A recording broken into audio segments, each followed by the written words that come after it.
Selamat datang di Pojok Santai. Sebelum Anda mendengarkan audiobook ini, kami menginformasikan bahwa channel ini adalah review audio dari buku yang ada di Indonesia. Untuk membaca keseluruhan buku ini, kami menyarankan membeli buku aslinya di toko buku kesayangan Anda, baik offline maupun online. Keberadaan channel ini dimaksudkan untuk membantu Anda mendapatkan pengetahuan dari buku-buku kesayangan Anda. Jangan lupa untuk subscribe, like, dan komen. Selamat datang di Pojok Santai, channel khusus yang membahas komik dan novel dengan cara asik. Di tengah ketegangan yang mencengkram kuat, tiba-tiba muncul seorang pemuda saat Lestari dalam kondisi tidak berdaya. Siapakah pemuda itu? Yuk langsung saja disimak video berikut ini.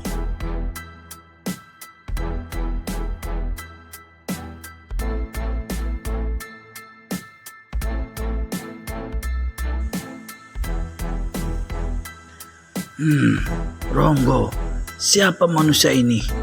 Bertanya Randu Wongso tanpa melepaskan pandangannya dari pemuda berkuda putih itu. Dia kunyuk yang mengaku sahabat gadisku ini. Hebat benar laganya.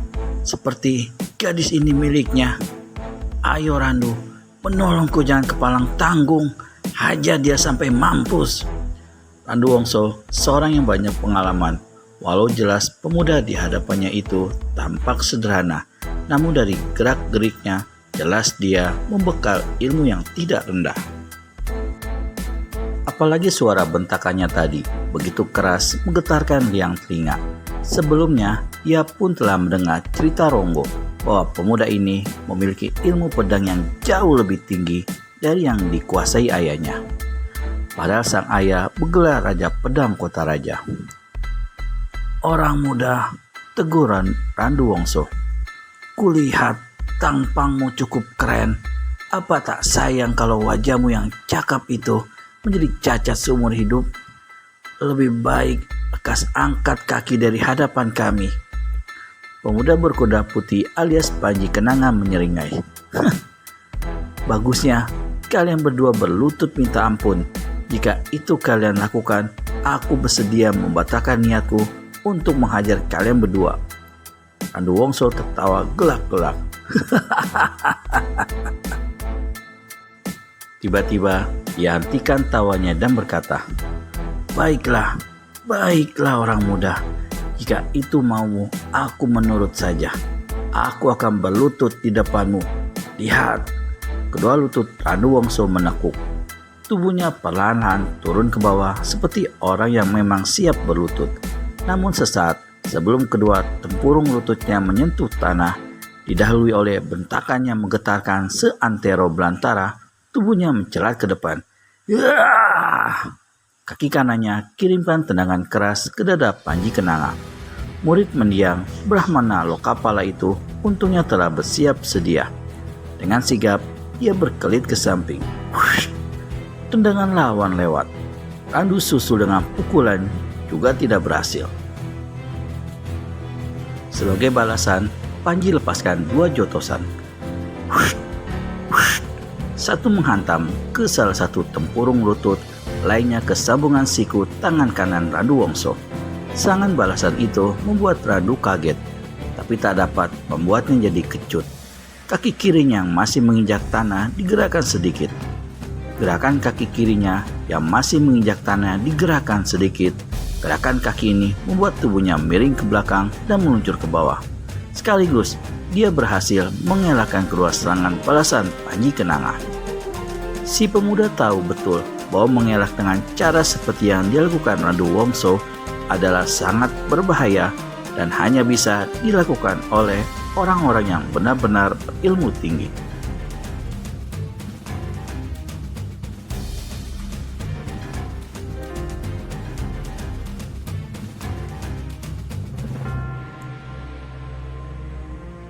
Kenyataan ini memberi bukti kepada Panji Kenanga bahwa Randu Wongso siapapun adanya adalah seorang yang berkepandaian tinggi serta berbahaya. Karenanya, begitu Randu Wongso kembali menerjang ke arahnya, pemuda ini segera menyambut dengan pukulan mega putih. Sinar putih keabu-abuan melesat deras bersiul menghantam ke pertengahan tubuh Randu Wongso yang diserang kaget bukan main. Dia sama sekali tidak menyangka kalau lawan yang masih muda itu memiliki pukulan sakti begitu rupa. Betapapun gesit dan cepatnya dia mengelak, membuang diri ke samping kanan, namun tak urung bahu kirinya kena juga disambar oleh sinar pukulan lawan. Masih untung kenanya tidak begitu tepat. Ini pun sudah cukup membuat Randu Wongso kesakitan setengah mati. Bahu kirinya terasa seperti remuk sampai ke dalam. Tampang Randu Wongso kelam membesi, menahan sakit, dan juga oleh amarah yang menggelegak. Sebagai jago kelas 1, tak pernah dia mengalami hal seperti ini sebelumnya. Dihantam lawan hanya beberapa jurus. Udah bangsat, apa yang kau lakukan terhadapku harus kau bayar dengan nyawa anjingmu. Menyupah Randu Wongso. Tangan kanannya dipentang di depan dada. Bibirnya bergetar, mulutnya berkomat kamit, dan sepasang matanya memandang ke depan tak berkedip. Panji Kenanga kemudian melihat bagaimana tangan kanan laki itu mulai dari ujung jari sampai ke siku berubah menjadi hitam, makin hitam, dan gelap legam. Pukulan mengandung racun jahat, kata Panji dalam hati dan bersiap waspada. 3/4 tenaga dalamnya segera dialirkan ke tangan kanan. Dia menunggu tak berkedip. Randu Wongso teriak garang. Tangan kanannya dipukulkan ke arah Panji. Murid Brahmana Lokapala itu serta merta angkat pula tangan kanannya dan menghantam sambut pukulan lawan. Dari tangan kanan Randu Wongso menyembur menggulung sinar hitam yang menyebarkan bau amat busuk. Dari tangan Panji Kenanga membesit sinar putih kelabu yang segera menghantam dan menyapu sinar hitam pukulan lawan. Randu Wongso yang sadar kalau lawan memiliki tenaga dalam ampuh yang dapat menghancurkan sinar hitamnya, segera gerakan tangan kanannya membentuk setengah lingkaran. Sinar hitamnya yang hampir musnah dihantam sinar mega putih. Panji Kenanga menyusup ke bawah dan lolos dari hantaman pukulan lawan. Begitu lolos, Randu Wongso secepatnya kembali menghantam dengan tangan kanan. Tangan kirinya juga ikut dipukulkan, mendorong pukulan tangan kanan hingga kekuatannya jadi berlipat ganda. Serangan ini sama sekali tidak terduga oleh Panji Kenanga. Sinar hitam lawan menghantam dada dan menunjang mukanya. Aneh, tak terasa apa-apa, seolah-olah sinar pukulan itu hanya merupakan sapuan angin belaka. Namun begitu, rongga hidung Panji Kenanga mencium bau busuk terkandung dalam sinar. Mendadak, sontak sekujur tubuhnya seperti kaku tak dapat lagi digerakkan. Bukan itu saja, napasnya pun menyesak. Akhirnya, tubuhnya roboh terguling di tanah. Celaka, tamatlah riwayatku, keluh Panji Kenanga. Di dalam pemandangan yang menjadi kabur, dilihatnya Ronggo Bogoseto sambil memanggul Tubuh Lestari melangkah ke hadapannya. Pemuda ini tertawa mengejek. Bangsat, hanya sampai di situ kehebatanmu. Masih untung aku tak mau membunuhmu saat ini. Tapi belum puas hatiku sebelum melakukan sesuatu terhadapmu. Ronggo gerakan kaki kanannya. Tendangannya menghantam muka Panji. Murid Brahmana Lokapala ini merasakan kepala seperti meledak. Tubuhnya mencelat mentah dan dia tak ingat apa-apa lagi. Rasakan olehmu, kata Ronggo Bogoseto seraya meludahi muka Panji Kenanga. Ketika dia hendak melangkah pergi, Randu Wongso coba membujuknya kembali. Bawa saja gadis itu ke candiku. Tadi aku sudah bilang, gadis ini milikku. Kau tak bisa mengaturku, Randu. Ronggo melangkah pergi. Saat itu, dilihatnya kuda putih milik Panji Kenanga. Daripada capek-capek jalan kaki atau berlari ke Jember sambil memanggul Tubuh Lestari, bukankah lebih baik memanfaatkan binatang itu? Segera Ronggo mendekati kuda ini dan siap naik ke punggungnya. Namun, baru saja dia mendekat, kuda putih itu tiba-tiba mengontakkan kaki belakangnya. dan tepat mengenai pinggul Ronggo hingga pemuda ini terpekik kesakitan. Tubuhnya melintir dan jatuh bersama Lestari yang dipanggulnya. Kuda putih itu sendiri meringkik keras lalu lari. Binatang keparat, maki Ronggo, sementara Randu Wongso tertawa membahak dan melangkah ke arah Lestari untuk menolong gadis itu.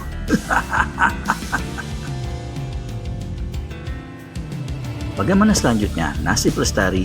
Akankah ada penolong lain untuknya?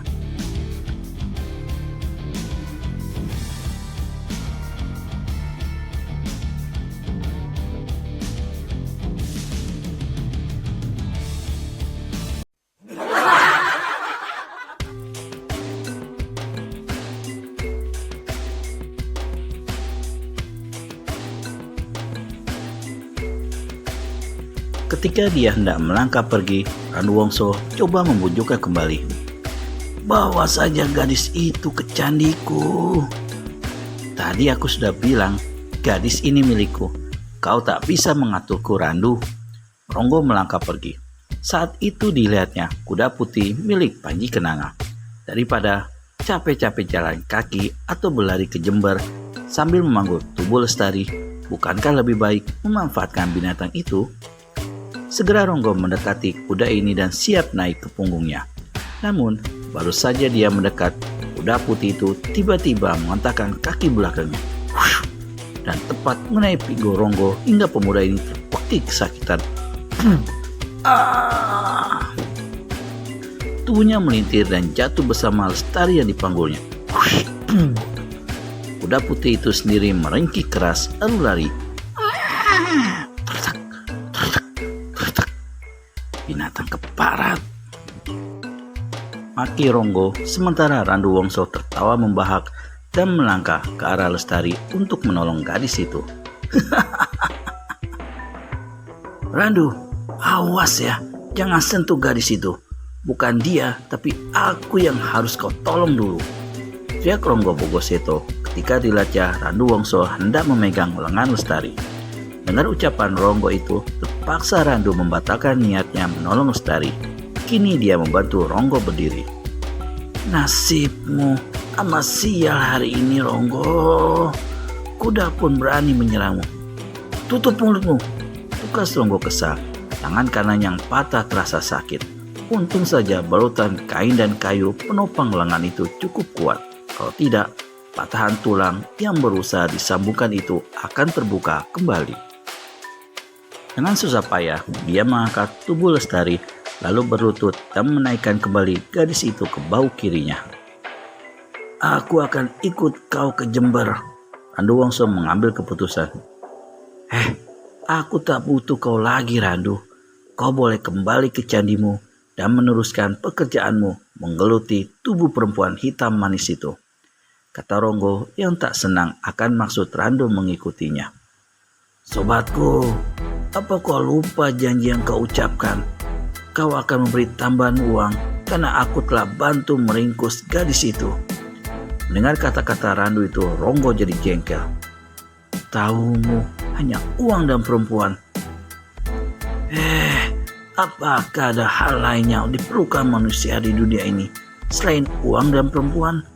Ujar Randu pula. Ronggo tak menjawab. Dia juga tak melarang ketika dilihatnya Randu berlari mengikutinya. Di lereng bukit itu terdengar suara siulan membawa lagu tak menentu. Suara siulan ini akan aneh terasa jika ada orang lain mendengarkan.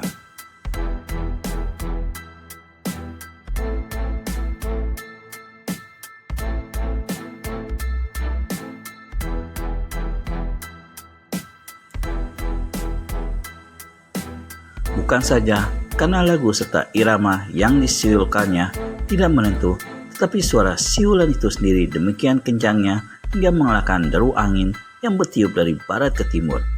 Yang bersiul adalah seorang pemuda berpakaian putih dan agak lusuh. Dia mengenakan ikat kepala putih dan saat itu sambil bersiul, dia berlari cepat menuju puncak bukit.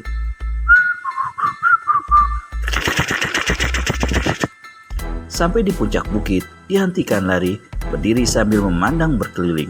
Rambutnya yang gondrong, menjela bahu melambai-lambai ditiup angin. Sialan, tak satu bangunan pun kulihat.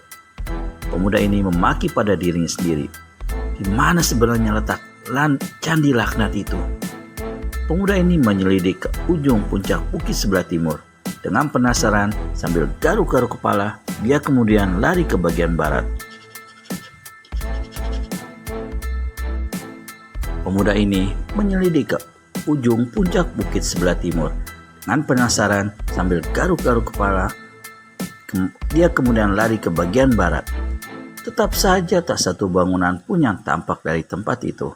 Dia lantas berpikir-pikir, apakah sebaiknya dia menuruni bukit itu dan langsung menuju Jember? Mungkin di situ dia bisa mendapatkan keterangan tentang letak candi tua, tempat kediaman Randu Wongso, seorang tokoh silat jahat dan mesum yang sudah lama dicarinya. Tapi kalau sampai di Jember, jauh-jauh aku tak bisa mendapatkan secuil keterangan pun. Berarti aku harus kembali ke sini. Pemuda ini kembali garuk-garuk kepalanya. Padahal keterangan yang ku dapat, candi itu terletak di bukit sialan ini. Bagusnya aku menyelidiki dulu. Keputusan yang diambilnya ternyata tidak sia-sia. Setelah menyelidik hampir sepenanakan nasi, candi yang dicari itu akhirnya ditemuinya di lereng bukit sebelah timur, terletak di balik lindungan pohon-pohon besar.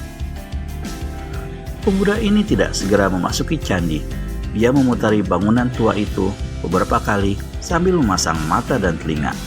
Tak ada terdengar suara apa-apa, juga tak kelihatan tanda-tanda ada orang di dalam sana. Jangan-jangan bangsat itu tak ada di sini, menduga si pemuda dalam hati.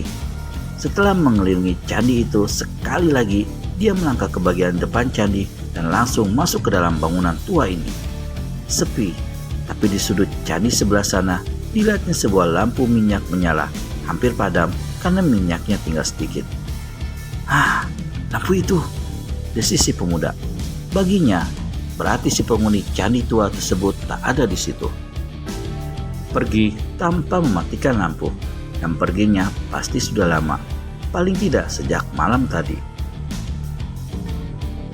Sialan, aku tunggu saja di luar. Kalau sampai sore, dia tak muncul, baru aku ke Jember. Ketika hendak melangkah meninggalkan bangunan itu, tiba-tiba telinganya menangkap suara seperti tarikan napas. Suara ini datang dari balik tumpukan balok-balok kayu. Sekali lompat saja, dia sudah berada di atas tumpukan balok itu. Memandang ke bawah, berubahlah paras pemuda ini. Di sana, di atas lantai candi yang beralaskan tikar jerami butut, terbaring sosok tubuh perempuan muda tanpa pakaian. Dua matanya terpejam, tubuhnya tak bergerak, dadanya turun naik, sedang wajahnya membayangkan seperti menahan rasa sakit yang amat sangat. Sebagai seorang lelaki, pemandangan itu mau tak mau membuat darahnya jadi panas juga. Apalagi perempuan itu memiliki tubuh yang sekal dengan sepasang payudara yang besar dan kencang. Pada kedua payudara itu tampak tanda-tanda merah seperti bekas gigitan. Walaupun terangsang, namun rasa kasihan lebih mempengaruhi hati si pemuda. Dia turun dari atas balok kayu, melangkah ke sudut ruangan. Di sini dilihatnya gulungan pakaian perempuan. Diambilnya pakaian itu, lalu ditutupkannya ke tubuh yang terbaring itu. Merasakan ada sesuatu diletakkan di atas auratnya, perempuan itu buka kedua matanya. Mata itu kuyuh sekali. Tiba-tiba membesar sesaat, seperti ketakutan, lalu kuyuh kembali. Jangan takut. Aku tak akan menyakitimu. Aku ingin menolong, berkata si pemuda. Haus. Aku minum. Lapat-lapat terdengar suara keluar dari sela bibir perempuan muda itu. Air? Di mana akan ku dapat air di tempat ini? Pemuda itu memandang berkeliling. Dilihatnya sebuah kendi, diambilnya dan diguncangnya.